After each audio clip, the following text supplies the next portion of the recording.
But folks, that distance isn't anywhere compared to the distance of some of our governor, our lieutenant governor, and some of our legislators, obviously not all, are from reality when it comes to supporting our public schools. Now, I had to watch a film of Ronald Reagan this morning. The only reason you could go to our little town, and then I go talk about Ronald Reagan, the only reason you drive through our little town is if you're going 21 miles north to the little town in Oklahoma to the National Cow Chip Throwing Contest. Now, I listened to this clip on Ronald Reagan this morning that talked about the platform his adversaries were running on, and he called them that great big pile of stinky, smelly stuff that turns to fertilizer. In the Texas Panhandle, we call that cow chips. So that's what I want to focus my talk on this morning. When I hear Governor Abbott say that we have plenty of money in our public education, and Lieutenant Governor Dan Patrick have plenty of money in public education, all I need to do is show them this report that I did on 5 schools when I analyzed their public education, and there's over $1 million leaving this school in available money that's coming in projected for fiscal 18 compared to fiscal 17 and fiscal 16. $1 million, folks, that's a big number in anybody's budget, especially a small rural school. So when I hear them stand up and say that, I kind of get to thinking of cow chips. I want to tell you some other numbers.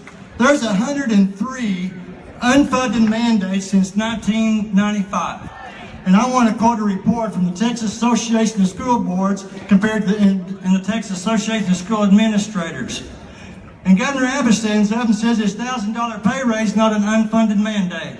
Well, I'm here to tell you, if it walks like an unfunded mandate, and it smells like an unfunded mandate, and it quacks like an unfunded mandate, it's an unfunded mandate. And for you to say anything else, it smells like a fresh pile of cow chips. Let me give you a few of these. In 2003, the legislature passed a payroll tax on the amount of money the school districts pay above the state salary schedule. In 2005, they increased that rate. And in 2013, they started taxing school district payroll for the amount of money that's found in the state salary schedule. And I'm here to tell you, if you start taxing the taxing entities, and then say you don't raise taxes because they had to raise taxes to meet your mandate, that's how you lie to the people and say you didn't raise taxes, but you actually raised taxes, and then you run for president.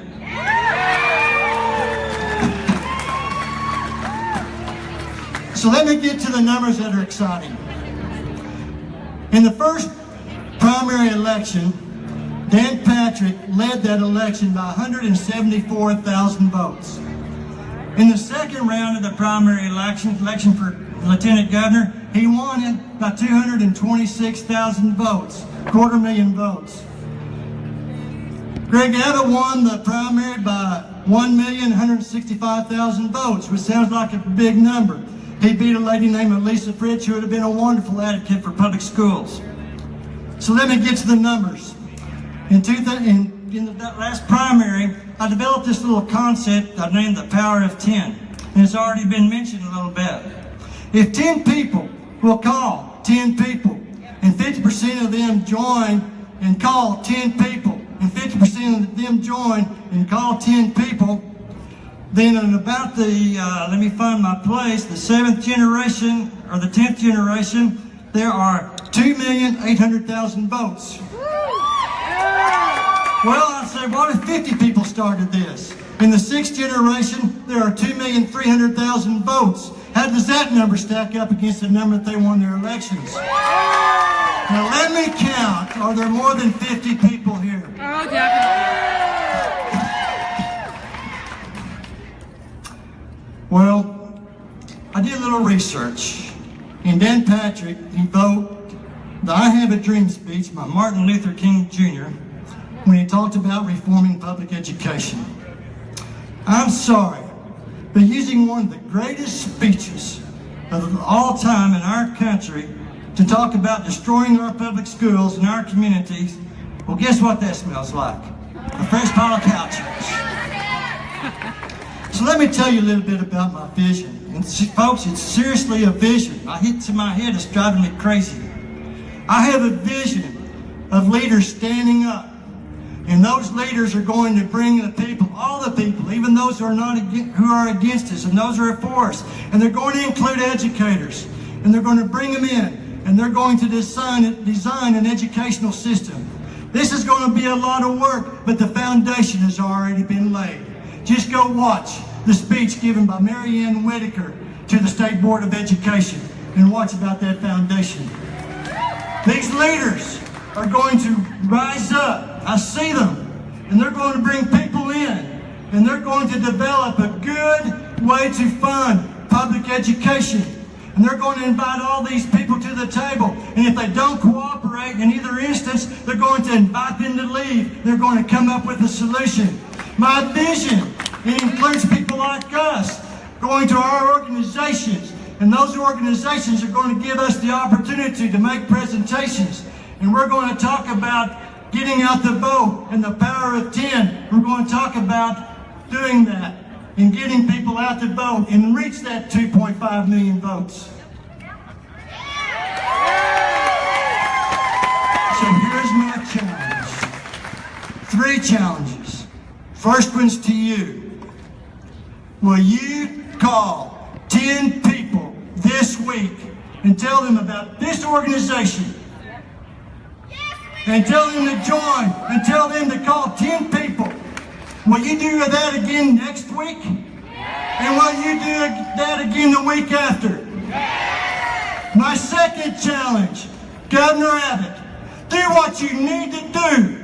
I've been hired as an interim superintendent to try to keep my little district from going bankrupt. And when I get back, I'm going to talk to the Board of Education about financial exigency, and we're going to start looking at positions we can cut, unless you do something to help save our schools. Open this special session up and dip into your fund balance like you told us to do, and do what you need to do to save our public schools. My third challenge, Lieutenant Governor Dan Patrick. My third challenge to Danny Scott Gold, also known by somebody else named Dan Patrick, is for you to do what's right by our public schools. Dip in your fund balance like you asked me to do to these public schools, and do what you need to do for public education. And then that might carry on my challenge to both of you. Then run an honest campaign. Tell the good people of this state you're going to do vouchers. Tell the good people of this state you're going to try to privatize public education.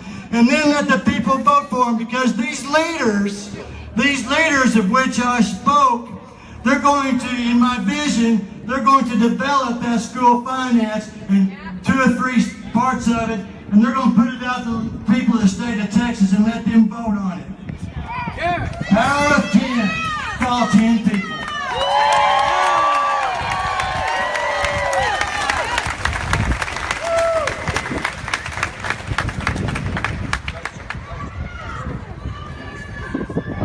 Good afternoon. My name is Louis Malfaro, and I'm the proud president of the Texas American Federation of Teachers. And I'm glad to be here on this nice, cool, breezy day, because you know what? In Texas, change is in the air. And I feel it. Do you feel it out there? Do you feel teachers and school employees waking up? Waking up from a bad dream? Waking up and ready to take action? I'm going to tell you something else. BS is in the air today, too. Yes, it is. Being paid for by the same corporate interests that want to take away your defined benefit pensions. The same ones that want to pass privatization. We are not going to get divided. The lay people and the ministers will not be divided. The parents and the teachers will not be divided. The TCTA and the ATPE and the AFT and the TSTA will not be divided. Because we understand what's going on. And in our hands are the 10% of American children that go to our public schools. And we know them. And we know that a quarter of them are poor. And we know that a third of them live with parents, at least one, who's an immigrant. And we know that every year we absorb another 85,000 of them into our awesome, growing public school system. And because we're smart, and because we read, we know that the state demographer Steve Murdoch told the legislature 15 years ago, your new generation of kids doesn't look like your old generation. And if you don't change the trend line on who goes to college, this state is going in the garbage can economically. And we are on the front lines of that economic fight right now. And we know what the problem is. We do, over a decade, flat funding. Over the last decade, these folks back here not doing their part. So much so that less than 40% of what gets spent in schools is state funding now. So who's been making up the rest of it? The local property taxpayer. That's right. That's right. So you want to fix school finance and you want to fix high property taxes? This is where it needs to start. We know that our kids are getting shortchanged. Whether we teach bilingual kids, whether we teach special eds kids, whether we teach gifted and talented kids, we're not giving them enough because we're not getting enough resources. To try to divide teachers from children is the most despicable act of political cowardice that I have ever seen.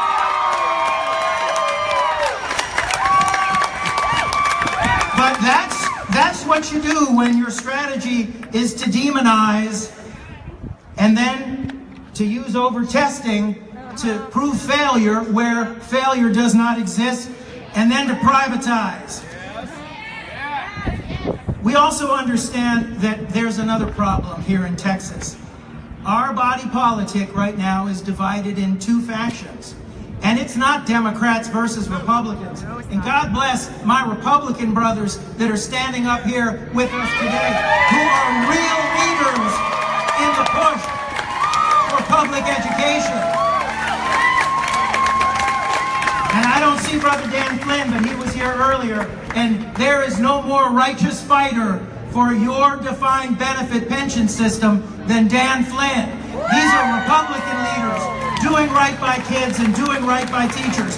No, it's not rural versus urban. It's not rich versus poor. It's not Jew versus Christian versus Muslim or any other faith. It's not men against women. It's those of us that understand and honor the vital role played by public education in our communities, in our state, and in our democracy. And then it's those who don't. So Governor Abbott has had quite a week. He's had quite a week. You know, he launched his big 2020 blindness campaign. It's Governor Abbott's 2020 blindness campaign. See no need, hear no need. But it was great window dressing for his announcement to run for re-election. And then there's Dan Patrick's press conference. Full of sound and fury and signifying nothing. Dan Patrick wants you to make bricks without straw. And he wants our school districts to give us a pay raise, but he doesn't want to give them the money to do it. Dan Patrick likes to quote the Bible. And since I've been hanging out with Charlie Johnson, I find myself turning to the good book more and more. And when I look at my Bible, it says this: beware of false prophets who come to you in sheep's clothing, but inwardly are ravenous wolves. You will know them by their fruits.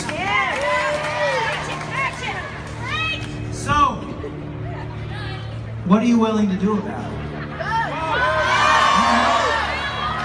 I like vote. Vote is good.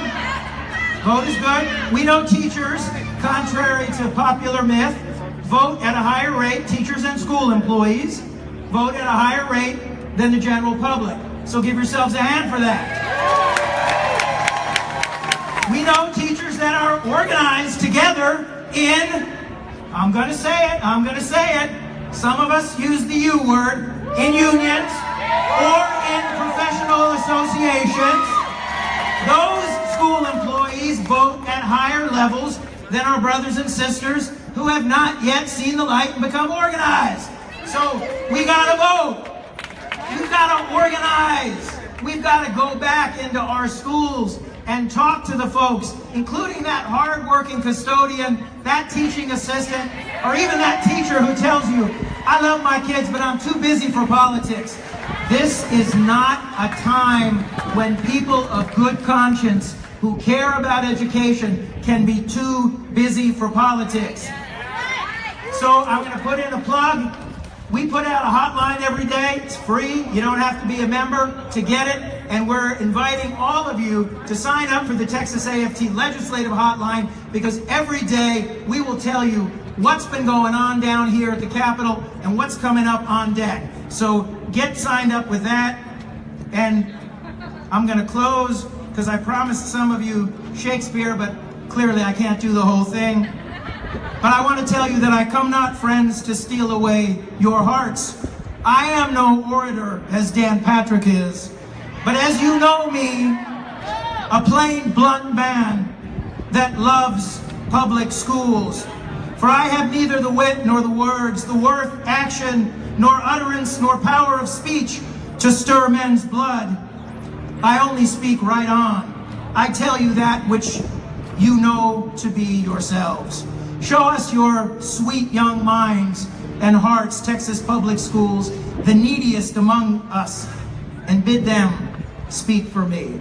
But were I Dan Patrick and Patrick me, there would be a lover of public schools, would ruffle your spirits and put a tongue in every wound of public education that should move the stones of Texas to rise and mutiny.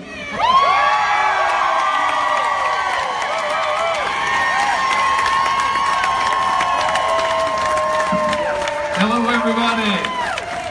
My name is Gary Godsey. I'm the Executive Director for ATPE.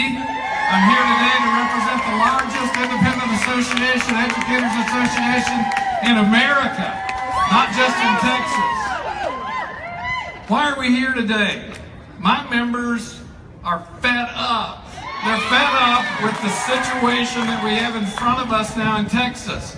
There are two numbers you need to know today: 21 and 11. Virtually every public education vote cast in the Senate last year, this last session, was 21 to 11 against you. As Reverend Johnson said, it's time to move some of those senators out and replace them with people who are pro-public education. When my staff asked me to come today and speak, I thought, what really motivates me to stand before you, who I respect so much?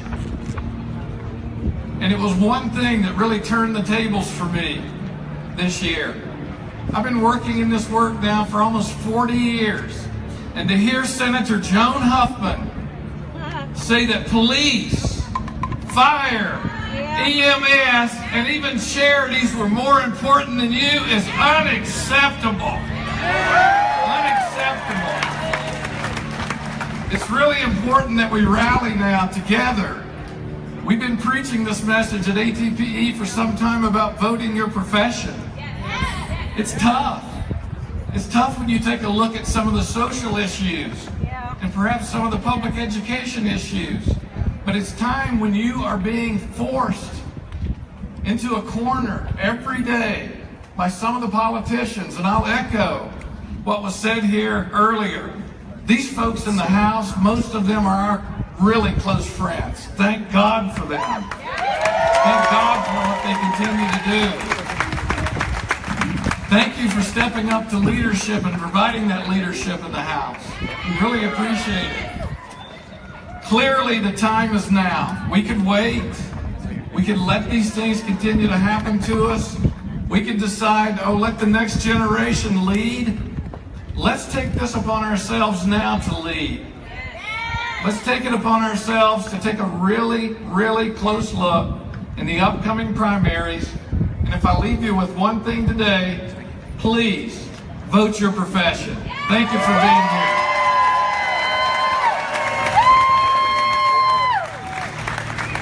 All right, Gary! Hello everyone, my name is David Dickert. I am not a teacher, but I'm a student. I've been through the public education system. I came here with a written speech prepared to give you that speech, but I'm not going to. I'm going to read you a quote that has the most truth out of any quote I've actually ever read. An investment in knowledge pays the best interest. So when you talk about public education and you talk about all of these changes going on back here, I'm not going to preach to you to go vote. I'm not going to tell you to look at your representatives because plenty of people have already done that. I'm going to give you a story, my story. When I was a freshman and sophomore in high school, I wasn't the best student. I had people tell me that I wasn't going to amount to anything and that I was going to do nothing with my life and probably end up in jail. But here's what happened. I had an amazing teacher, like you, like all of you. She told me to not listen to what anyone ever said and to do what I loved. This was my speech and debate teacher, Miss Bodie. I joined speech and debate and I loved it. And now I'm able to talk in front of a crowd of what looks to be about 800 people. My numbers may be off, but it looks big. What I'm here basically to tell you is that I took that motivation, I carried on, I got into college because of my dedication to my schoolwork and because teachers like every single one of you supported me and believed in me and pushed me forward to succeed. Even my professors in college. I come from Nacogdoches here today. Nacogdoches, the reason I wanted to go to school here is because the teachers in this county love their students. They support their students, and we have one of the oldest and most well-established colleges of education on campus. But with that being said, we don't have a lot of students who are wanting to become teachers. There's a reason for this. The reason is why all of you are standing out here right now. Even though people love to teach, I love to teach, but it turns us off of that profession because of all of these budget cuts, these borrowings, these decreases in pay. Testing, there you go. My point is we need more teachers. We need to invest in the future. Cutting programs like theater, speech and debate, sports, newspaper, choir, band will cut off creativity from the next generation.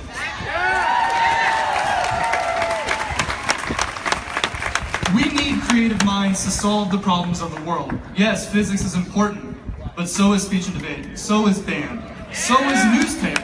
All of this is important to our future. And if we cut those programs, you're really cutting off that investment you just made to those students. You're treating them unfairly, and teachers are being treated unfairly as well. So that is why we need an increased school budget.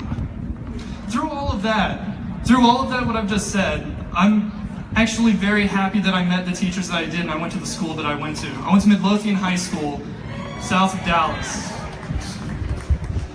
I loved it there, the teachers supported me, and I thank all of you for coming out here in this glaring heat to stand up for what you believe in and to help students all across Texas. Thank you.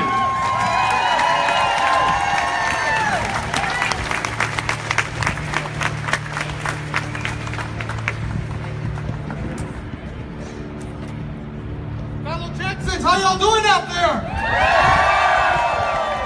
How does this Texas heat that it fire up for 5.4 million kids? Yeah! Well, good afternoon, everyone. I am Noel Candelaria. I'm a special education teacher from El Paso East Independent School District and the proud president of the Texas State Teachers Association.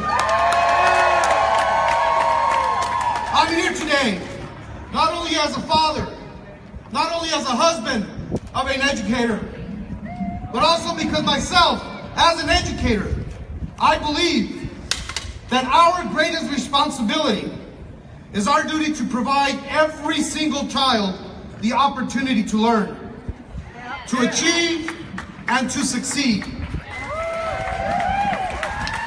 There are many in this Capitol right here behind me, both Republicans and Democrats, who share that belief, and they would rather focus on classrooms, not bathrooms.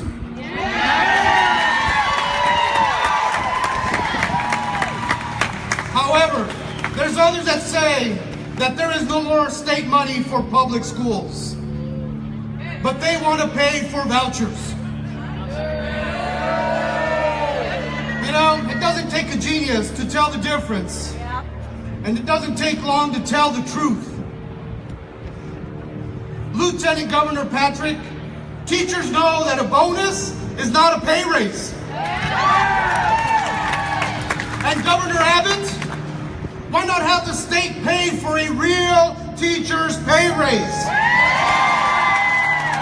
You know, we've got more than $10 billion sitting in the rainy day fund, doing nothing.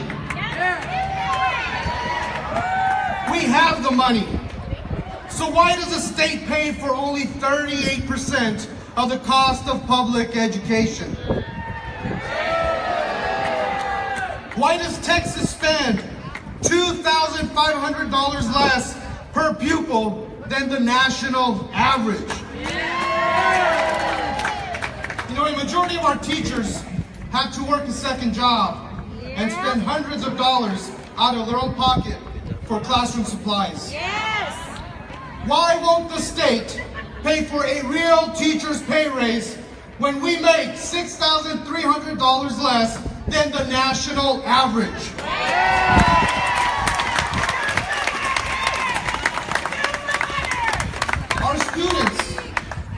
Our students are not Republicans, they're not Democrats. They are our future, and it's time to put politics aside.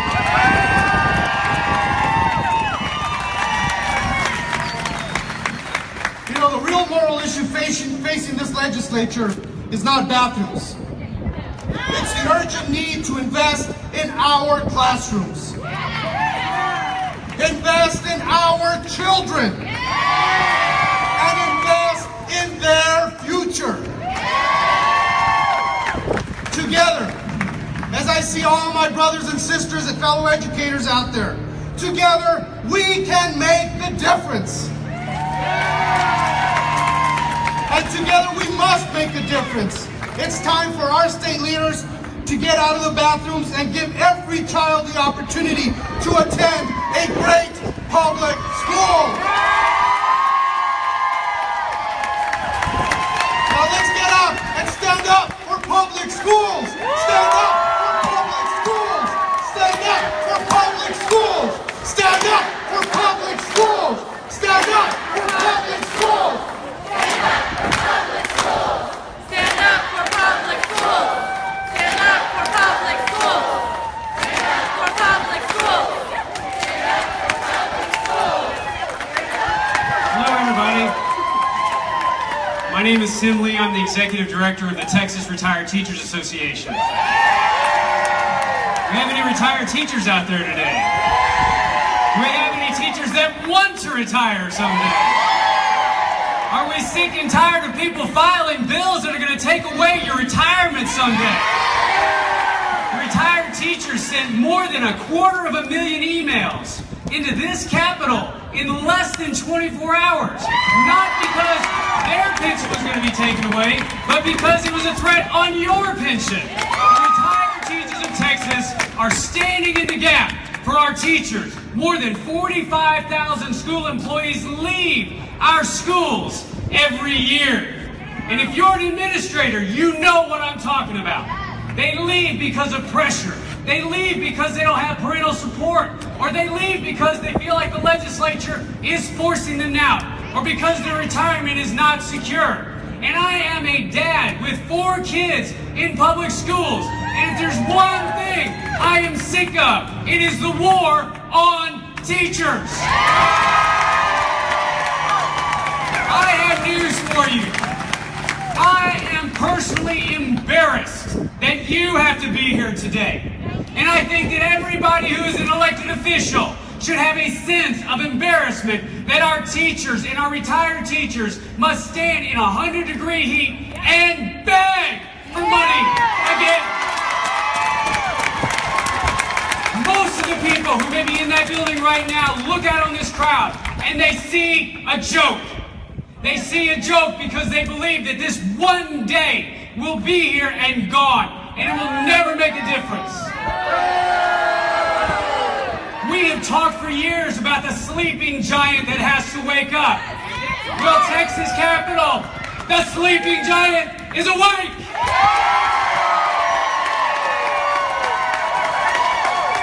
It's not just about voting people out, it's about keeping some people in. And there's some folks right over here that need to be kept in the Texas legislature. Our retired teachers know that we had a war on our health insurance system. Did you know that if you retire as a legislator, if you vest in the legislature pension fund, you're going to have free health insurance when you retire? Do you know that your spousal coverage is going to be subsidized at 50%? Listen, I don't have a problem with elected officials getting something for their public service. I don't. It is hard. It's so easy to stand up here and criticize elected officials, but it is really hard to be one of them. Right. What I have a problem with are elected officials that say they have a problem with you having those things. About 3 weeks ago, I had some groups in Nacogdoches, and they started talking about standing up and supporting our efforts today. And about a week later, another group, about 800 people showed up in Longview. And they said enough is enough. And I say enough is enough. And here we are today. We are here today to say enough is enough. And to declare from Longview to El Paso, from Gainesville to South Padre, retired teachers and active teachers are going to vote. Today, this is the Texas Capitol, but more than anything else, today we change the Texas Capitol into our shouting grounds. And we are shouting for public education. We are shouting for protecting our retirement system. And we need more money for our retired teachers' health insurance. We should be ashamed to think that a 40-year teacher veteran is going to have to pay $3,000 or $4,000 out of their pocket before anything in their health insurance is covered. It is upon all of us today to work together to keep good teachers in the classroom, to be mentors to those teachers, to keep them from the first year in teaching to the last year in teaching. At TRTA, we say one thing about our active teachers: you are only pre-retirees. And so long as you're in the classroom, we as an organization will stand up and fight for you every day.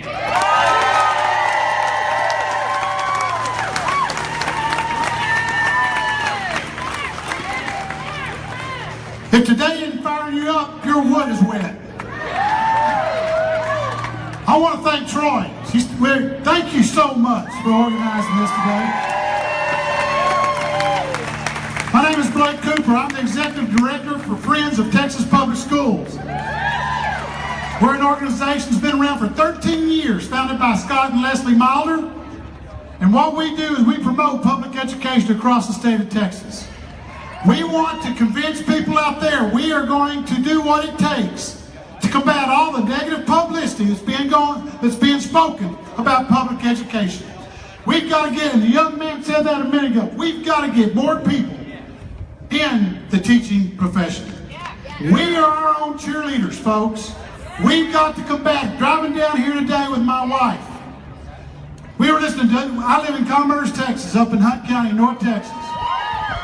We were listening to WBAP. I'm not going to mention the talk radio host, but in his first 3 segments, the first one was Lieutenant Dan, and all he did was bash Speaker Strauss.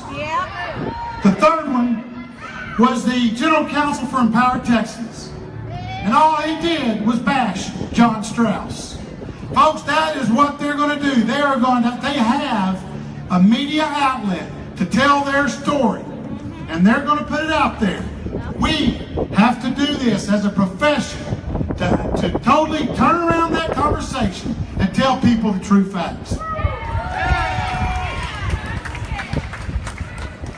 You know, last Thursday, Lieutenant Governor Patrick unveiled his wonderful plan. And he had some statistics out there, cherry picking certain things that he wants to do to try to get more money for public education. The problem is it's not more money, it's just adjusting other things within the education community. Why don't we do this? $13.4 billion in testing. Let's take some of that money and put it back into teachers. Check out transparency in teaching, in testing. Our property tax. You know, they've passed a budget. 7% tax increase will fund the Senate's budget they want to have. So they're already telling you that appraisals have to go up 7%. So guess what's going to happen to property taxes? They're going up. They're going to say they got a balanced budget, but the problem is they're already raising taxes before it even gets here. So folks, let people know, not only that, we need to let people know that tax money, public property tax money for schools, ain't going to schools. It's helping fund business franchise tax. It's helping fund other things in the general fund. We need to make sure they spend our property tax for schools on schools.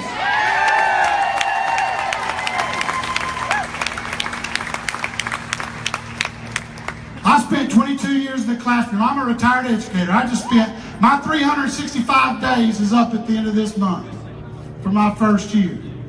33 years as an educator, 22 years as a classroom teacher and a coach. And I will never forget this. The day that I told my mother, my parents were educators, my grandparents were educators.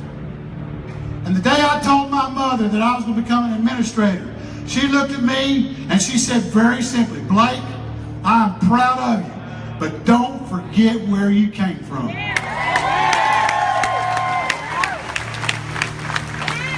And let me tell you something, those words have, and I'm glad I got sunglasses on right now because I got tears in my eyes from my mom saying that. I still to this day get emotional.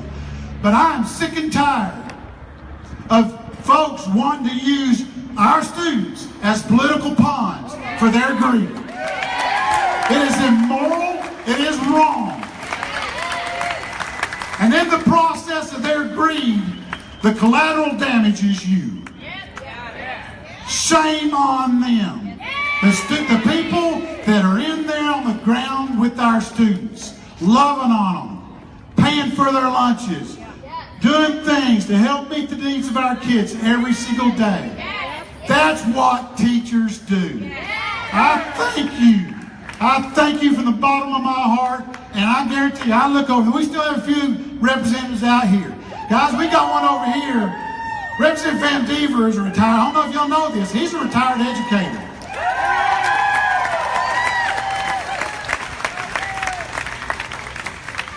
He's a retired superintendent from New Boston. Now, you're not going to find a better friend of public education than Representative Gary Van Dever. Give it up for him, will you please? But what we've got to do is we've got to encourage these guys right over here. I just met Ernest Bell. We've got to encourage them because I guarantee you they're going to get attacked by people from the air and from the ground. And we have got to encourage them to stand strong and let them know we support them.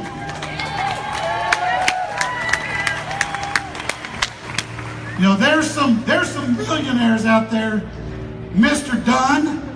I'm going not just the senators and reps that want to attack you, but they are well funded by some men named Mr. Dunn, Mr. Sullivan, and Dr. Holtz. And I will guarantee you they are doing everything they can to attack you and buy votes in this House. We've got to stand up to them and turn around the information that they're giving the public, and we've got to be the cheerleaders for public education. So So I'll quit because it's getting late. We're almost done. But folks, it's been mentioned already once. When educators mobilize, we've seen. Now, they mentioned a minute ago about Mark White. I was one that elected Mark White. But I was also one that de-elected Mark White. And it isn't a party issue. And there was a bill passed during this regular session that took away straight party voting. So there's no longer can you make a check mark in straight party vote. So we've got to make sure that we educate everybody and mobilize and let them know, those that are for public education. By the way, the number we've heard up here is not 800, it's almost 2,000.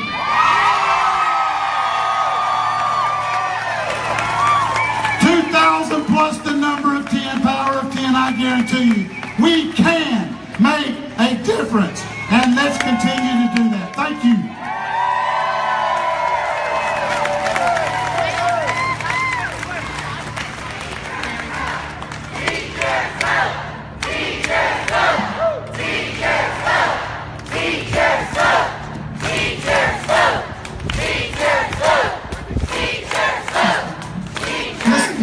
Listen to y'all. Y'all are some tough people out here in this heat. You can. We have been, but I tell you what, y'all are something. Now, I'm a little bit different. I'm going to change things up. My name is Chris Macy. I'm a policy specialist with the Coalition of Texans with Disabilities. Oh, thank you. I'm also the parent of 2 children who are both in public school. Now, my daughter goes to school just about a mile down this Congress here, down the street. My son about 4 blocks that way. My daughter's in a magnet program, GT. She does very well. It's a good program. My son over here, he's in special ed. Now, he's 7 years old, going to advance to 2nd grade. And I got to tell you, he doesn't get the resources that he should. That's right. Now, I'm here today because I think I have a unique perspective to share with y'all. Because I know parents who are frustrated, they're angry, they're mad about the quality of their special education in public schools. But that does not mean that they want a nebulous and expensive alternative. Just like me, they want their local public school to be the best that it can be. They want legislators to focus their energy on real-world, person-focused solutions, not these diversions and these lies and the political rhetoric. For decades, some of our Texas legislators have systematically starved our school funds. They've hurt and put onerous regulations on people like you. They've added burdensome administrative paperwork. They've even created a testing industry in order to prove that good schools aren't very good. And as soon as you can prove you're a good school, they'll change it up like the A to F and show that your school is no longer performing. Well, this has to stop. I'm here today to ask the Texas legislature to stop starving our schools. Stop attacking our teachers. Stop the willful neglect of children with disabilities, especially those in special education. For God's sakes, just stop it with the lies, the untruths, and all the divisive words and actions. And last of all, I'm asking Governor Abbott, Lieutenant Governor Patrick, to stop using my child with a disability as a tool to pass your voucher programs. Vouchers are not a solution for most children with disabilities. Texas needs legislators who can put as much energy and time into reforming special education as they have been in diverting resources and attentions to the little pet voucher projects. We need special education reforms. We need innovative and useful co-teaching programs so you teachers will have some help when you need it. We need increased training for teachers on how to best serve children with disabilities. Like universal design learning. Y'all know about that, right? Yes. Some of you are already trained in it. We need adequate disability-specific funding. You can't tell me that $500 to $800 for a mainstream included child with a disability is enough funding to make sure that child blossoms. It's just not. And we have to have more meaningful stakeholder input from parents and teachers at the individual schools, at the district level, and at the state level. Thank you. We have important perspectives. We know things. We need to share those lived experiences. We can help them make a better system. You know, lately I've heard a lot about how SPED parents should just, should give vouchers a chance. Well, I'm here to tell you, I tried to get my son into private school because we were tired of what we were getting. My son with Down syndrome couldn't get into a private school. They wouldn't accept him. And when I found one, it was a segregated school. And my family's choice is never segregation. It's only inclusion.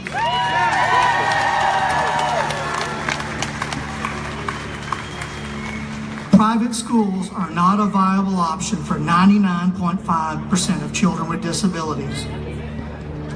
No, thank you. Now, certainly, those with significant disabilities or cognitive disabilities, the chances are even lower that they could get into a private school. And I say no access is no choice.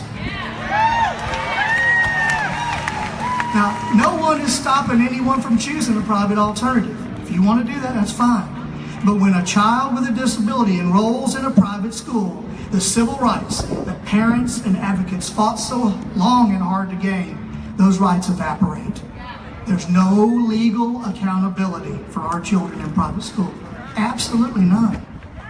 The Individuals with Disabilities Education Act, the IDEA, y'all know that better than most. It's there for a reason. Now, before 1975, children like my son didn't even have the guaranteed right to go to a public school. Are we going to give that up? I didn't think so. This week, y'all all have the opportunity to make your voice heard. You can make an office visit right here. You can go into your office right now and talk to your legislators, whatever district you're in. Now, you can call them, call your representative, call your senator. If you can't call them, I know it's a busy summer, send them an email. Of course, you could also be here on Wednesday and Thursday when we know, even though they haven't posted it because they only have a 24-hour posting, that they're going to be having committee hearings. I know for a fact there's a bunch of legislators in the Senate who don't want y'all here on Wednesday and Thursday. They don't want to have hours and hours of public testimony. Are y'all going to be here? That's what I thought. Now, I think probably most of y'all are involved with different organizations, but the last thing to do is become part of a service organization. Now, if you're interested in special ed, we have an organization much like this. It's called Texans for Special Ed. Jana, raise your hand. If you want to be involved with special ed, doing the same kinds of things that you're talking about in reforming public ed, talk to us. We have an organization for you. Either way, whatever y'all decide to do, make your voice heard. Vote. Vote for the people who care about you and who actually back it up with actions. Because we know a lot of people who don't. We know who they are. You've been talking about them and every time booing their names. Make sure you vote. Vote in the primaries. Thank y'all for coming out today. Wave at everyone. I don't think I've seen 2,000 people.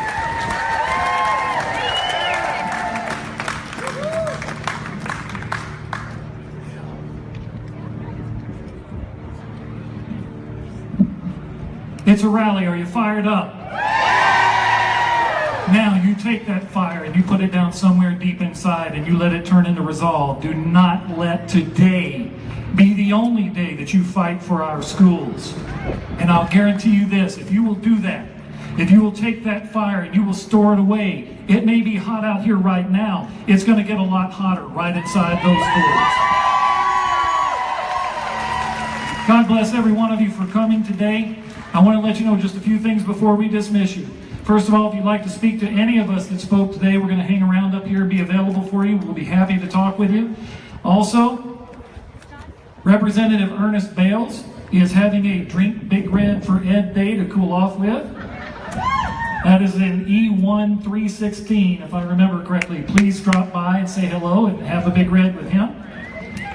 Some things you can do to continue to fight. Number one, your representatives are right behind those doors. Go find your representatives today. You don't need an appointment. Walk in the office. They work for you. You don't work for them. I know many of you will be unable to do this, but if you happen to be around next Saturday, there is another demonstration. The National March for Education will be going on Saturday. If you can make that, come back and fight some more. 3.5 weeks ago, this was a conversation between myself and my brother-in-law. Now I look out here and see an ocean of red, and it's just an amazing.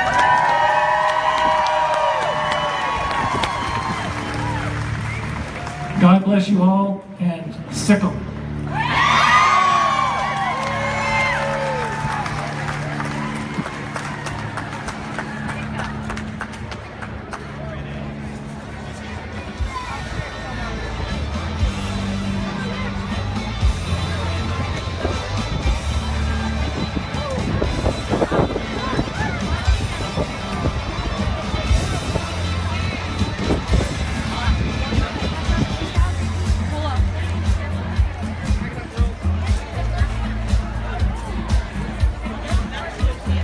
Thanks everybody for tuning in.